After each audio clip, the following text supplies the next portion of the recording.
Salve, salve, nação rubro-negra, muito bom dia, sejam todos muito bem-vindos ao canal Marquinhos Fla Assunção.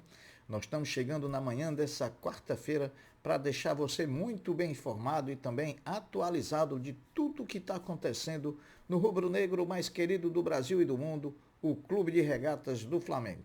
Inicialmente, eu pediria a você, rubro-negro, que ainda não é inscrito no nosso canal, que se inscreva, que deixe o like, que compartilhe os conteúdos nas redes sociais e que também você ative o sininho das notificações para que o YouTube possa notificá-los de tudo que tiver acontecendo de novidade aqui no canal. Dito isso, vamos às notícias do Mengão, porque aqui não tem enrolação. Bom, o Flamengo realizou ontem, terça-feira, a sua segunda de 3 atividades que acontecerão em preparação para a partida diante do Bahia amanhã, quinta-feira, 20 horas, no Maracanã.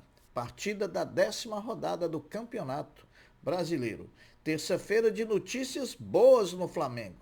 Everton, Cebolinha e Alan foram as novidades positivas do treinamento de ontem. O atacante e o volante voltaram a treinar juntamente com o grupo e têm suas chances de jogar contra o Bahia amanhã. Tem muita chance de jogar contra o Bahia amanhã, 20 horas no Maracanã. Já Ayrton Lucas treinou mais uma vez com o restante do grupo e aumentou ainda mais as suas chances de volta ao time. Ele que não joga desde o dia 28 de maio, quando se machucou durante o primeiro tempo na vitória de 3-0 do Flamengo sobre o Milionários da Colômbia. Bruno Henrique, olha essa notícia aqui. Bruno Henrique ainda não treinou desde que voltou de Curitiba quando do empate diante do Atlético Paranaense. O mal-estar sentido por ele contra o Atlético Paranaense foi muito forte. O camisa 27, ciente de que Cebolinha não poderia atuar, jogou no sacrifício. Se Bruno Henrique não treinar hoje, quarta-feira, dificilmente irá para o jogo amanhã contra o Bahia. O jogador ontem limitou-se a trabalhos específicos na academia. Então vamos torcer para que daqui a pouco o Bruno Henrique esteja treinando pelo Flamengo. Depois das grandes notícias do treino da terça-feira, o Flamengo pode enfrentar o Bahia amanhã apenas com 8 desfalques, né? A gente tinha muito mais do que 8 desfalques, tínhamos 11 desfalques. Agora a gente pode ir para o jogo contra o Bahia apenas com 8. E são esses os desfalques.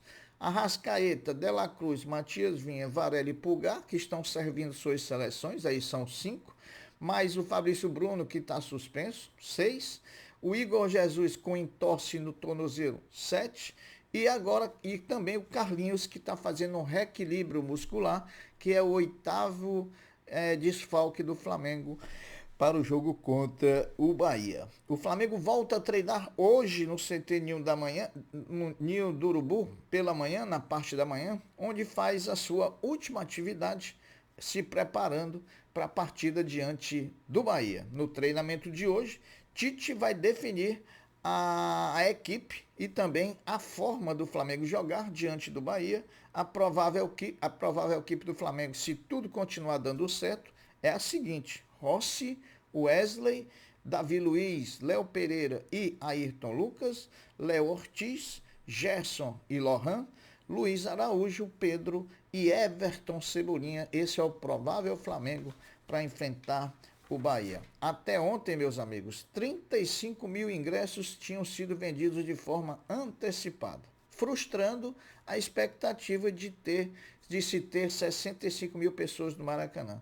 Já esperava-se que mais ingressos tivessem sido vendidos, né? Não sei o porquê que a torcida não encampou a compra dos ingressos, até porque a fase do Flamengo é muito boa. Estamos disputando ali nas primeiras colocações do campeonato. Vamos ver se hoje, né, faltando ainda 2 dias, um dia para a partida contra o Bahia, se a galera se reanima para comprar os ingressos e a gente lotar o Maracanã, porque a gente precisa desses 3 pontos diante do Bahia. Bom, os ingressos para o Fla-Flu do próximo domingo, que tem como mandante os tricolores, só devem começar a ser vendidos a partir da próxima quinta-feira para a torcida do Flamengo. A operação da partida assim como também a venda dos referidos ingressos, é de responsabilidade do Fluminense. Com a presença de Felipe Luiz, acompanhando em loco, lá no estádio Luso-Brasileiro da Portuguesa, o Sub-20 do Flamengo enfrentou o Fluminense ontem pelo Brasileirão e perdeu por 1-0. O Flamengo volta a jogar na próxima quarta-feira, dia 26, contra o Fortaleza, jogo que acontecerá no Estádio da Gávea. A partir de hoje, Felipe Luiz assume o comando técnico do Sub-20 do Flamengo, deixando o Sub-17 com a conquista da Copa Rio de 2024. Então, Felipe Luiz começa o grande desafio de treinar o Sub-20 do Flamengo. Tomara que dê tudo certo. Mesmo com a derrota, o Flamengo está entre os 6 primeiros colocados do Campeonato Brasileiro, né? Isso aqui é importante que a gente classifique. E aí, na fase de mata-mata, é outra história. Há pouco mais de 6 meses do fim do seu mandato, o presidente do Flamengo, Rodolfo Landim, se posicionou publicamente sobre a sua sucessão e os planos para o seu futuro.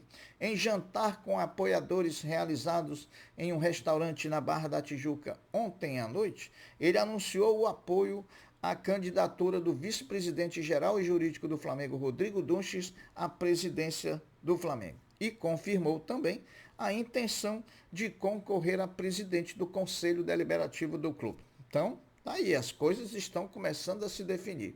Já temos aí praticamente Maurício Gomes de Matos e Rodrigo Dunches como prováveis pré-candidatos à eleição de presidente do Flamengo. O presidente do Conselho de Administração do Flamengo, Luiz Eduardo Batista, mais conhecido popularmente como BAP, pré-candidato à presidência do Flamengo, aproveitou os poderes do cargo para modificar a comissão eleitoral do clube antes de deixar o poder para concorrer como oposição ao candidato indicado pelo presidente Rodolfo Landim, Rodrigo Dunches. Um dos que ele tirou da comissão eleitoral foi o Cacau Cota, que faz parte dos apoiadores do Landim. Essa eleição ainda vai dar muito o que falar, hein, pessoal? Pode ter certeza. Está sendo anunciado por um portal especializado a renovação do contrato do treinador Gustavinho De Conte do basquete do Flamengo por mais 2 anos. Notícia que parece que não agradou muito a torcida do Flamengo não, que não quer a continuidade do trabalho de Gustavinho. A torcida ficou muito chateada com a perda do título do NBB e também da disputa da Champions League das Américas da forma que foi, né? Um time sem sangue, sem alma, um grande time que o Flamengo tinha e não soube vencer as 2 competições. Houve, na segunda-feira que passou, a reunião, sim, entre a Prefeitura do Rio de Janeiro, na pessoa do prefeito Eduardo Paes, com o Flamengo, na pessoa do presidente Rodolfo Landim, sobre o terreno do gasômetro. Na reunião, ficou conversado que haverá uma data limite estipulada para a Caixa dar andamento às negociações para que a Prefeitura do Rio não siga com o plano de desapropriação do terreno. O Flamengo quer acelerar a compra do terreno até o mês de outubro, para que não possa embolar essa situação com as eleições tanto do município, também quanto com as eleições do Flamengo. O Flamengo quer resolver esse terreno antes dessas 2 eleições. Bom, meus amigos, depois de renovar segunda-feira o contrato de patrocínio com a Assisticard, ao contrário dessa renovação, está chegando ao fim a parceria do Flamengo com a TIM, né? A TIM e Flamengo. As partes não renovam. O patrocínio da TIM é aquele que fica no número da camisa do Flamengo lá atrás, né? As partes não renovarão o contrato, que se encerra nesse mês. Foram cerca de 15 anos de parceria nessa questão do patrocínio. A marca pagou no último ano de contrato cerca de 7 milhões de reais /ano pelo patrocínio ali no número da camisa. O Flamengo definiu ontem, meus amigos, a situação de 2 crias rubro-negros, o atacante Peterson e o meio-campista Daniel Cabral. O Peterson, o atacante que estava emprestado e depois afastado no Atlético Paranaense, o jogador foi emprestado ao Estrela Amadora por 1 ano, né? Com opção de compra de 700 mil euros por 70% dos direitos econômicos. O Flamengo ainda ficaria com 30%, né? O Peterson que, sem dúvida, não sei o que foi que ele fez de tão grave no Atlético Paranaense e o cara ninguém mais quis ele lá, né? Mas que bom que ele vai ter um ano aí para ele botar a cabecinha no lugar e encontrar o futebol dele de novo. O outro cria rubro-negro foi Daniel Cabral. Daniel Cabral que tinha contrato com o Flamengo até o final de 2024. E aí, o Flamengo, como já ia perder o jogador e não tendo interesse na continuidade dele no elenco do Flamengo, o Flamengo cedeu o meio-campista de graça.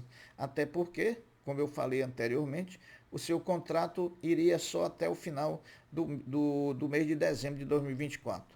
Ao Estrela Amadora de Portugal. Porém, o Flamengo preservou ainda 50% dos direitos econômicos de Daniel Cabral. Aqui, a gente deseja uma boa sorte para os dois crias, tanto para o Peterson, que parece que precisa botar um pouquinho a cabeça no lugar, e para o Daniel Cabral, que ele consiga alavancar a carreira dele sem as lesões que tanto o prejudicaram, né? Então, boa sorte para os dois garotos. Bom, depois de Cebolinha e Eric Pulgar, mais dois jogadores do Flamengo que eram muitos questionados pela torcida do Flamengo, chamados até de bragas por parte da torcida, dão a volta por cima, mostram seus valores e passam a ser também os novos queridinhos da torcida. Luiz Araújo e Rossi, que vem se destacando no Flamengo nos últimos jogos. Então, depois já de Cebolinha, agora é Luiz Araújo e Rossi que vem sendo muito elogiado pela torcida do Flamengo. A torcida não tem paciência, num primeiro momento mete o malho nos atletas, diz o que quer e o que pode e depois tem que dar o braço a torcer porque os caras começam a jogar bola pelo Flamengo. Então, que bom, né? Que bom que elas reconhecem o valor das pessoas, né? O importante é que a gente tenha paciência, que dê tempo ao tempo para que os jogadores possam performar e vestir a camisa do Flamengo, que não é fácil. Aí sim, eles possam apresentar todo o seu grande futebol. 7 partidas marcam o início da 10ª rodada do Campeonato Brasileiro. Hoje, quarta-feira, dia 19 de junho. Botafogo e Atlético Paranaense, jogo importante para o Flamengo. Atlético Goianiense e Criciúma, Juventude e Vasco da Gama, São Paulo e Cuiabá, Fortaleza e Grêmio, Internacional e Corinthians e também Cruzeiro e Fluminense. 7 jogos marcam o início da 10ª rodada do Campeonato Brasileiro. Meus amigos, as notícias são essas. Eu vou ficando por aqui, deixando um até breve, um até logo, dizendo fiquem todos com Deus, porque eu sempre estou com Ele. Saudações rubro-negras. Fui!